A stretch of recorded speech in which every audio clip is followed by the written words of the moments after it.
In today's video, I'm going to give you 5 goals you can start working towards on your group Ironman account right now. And honestly, depending on how much you play, some of these you might have already completed. But regardless of that, I know none of you have completed all of them. With that said though, I will include timestamps down in the description below if you do just want to jump around throughout the video. But I do highly recommend you stay until the end, or at least watch through the end of the video, because I think that's the most important part.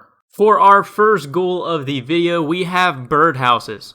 Before we really jump into the video, I do want to mention these are in no specific order, so it's not like you have to complete the first goal first and then goal number 5 is the last one.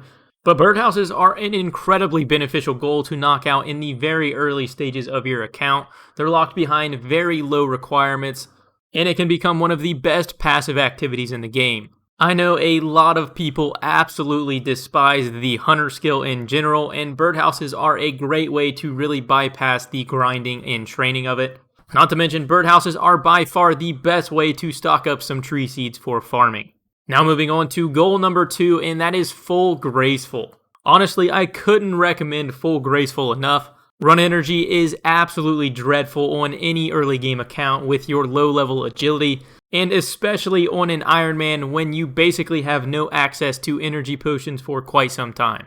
Getting full graceful will definitely take some time and will easily get you probably into the mid to upper 50s in terms of your agility level. But then on top of that, the even bigger reward is the massive weight reduction you receive from the armor that will make your future questing life so much easier. There are so many quests to complete on a brand new account, and the early game suffering of getting full or at least a few pieces of graceful will definitely be worth the extra run energy in the long term.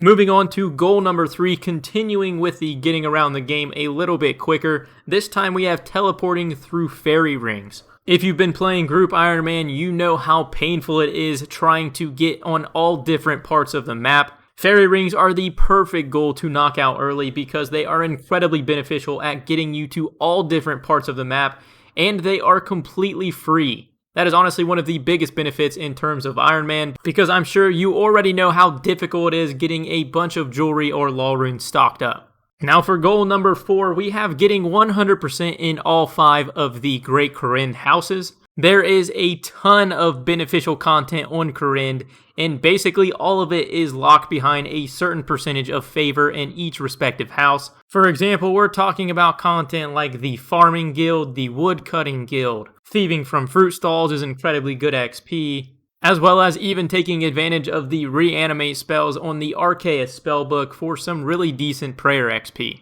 When talking about completing favor though, I do want to highlight that each respective house does have its own quest that will get you a nice jump start in terms of favor with a favor certificate. And then on top of that, there is also the Client of Corinne quest, which basically makes you run around the entire continent, but you do get 2 XP lamps as your reward alongside a nice 20% favor certificate that I would highly recommend putting in the Piscarilius house. This is because as Ironman, the Pisk house getting the initial few percent is incredibly expensive because you have to use a ton of planks.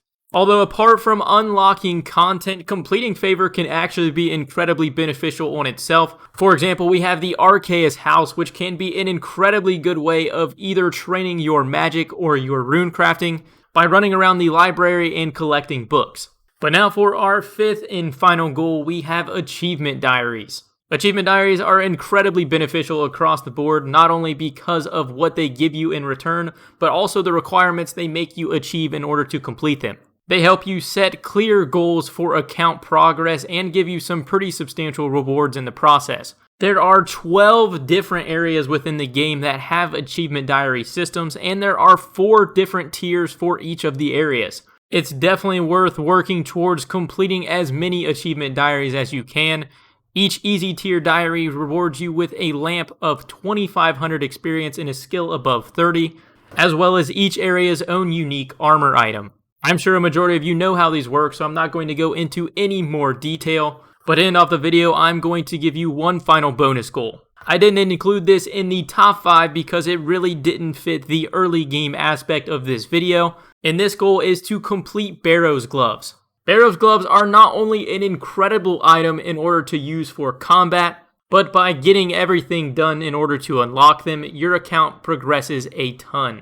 Barrow's gloves are locked behind the completion of Desert Treasure, RFD, and 175 quest points. While they really aren't an early game goal, a majority of the content that is required in order to achieve Barrow's gloves can be completed very early on in your account.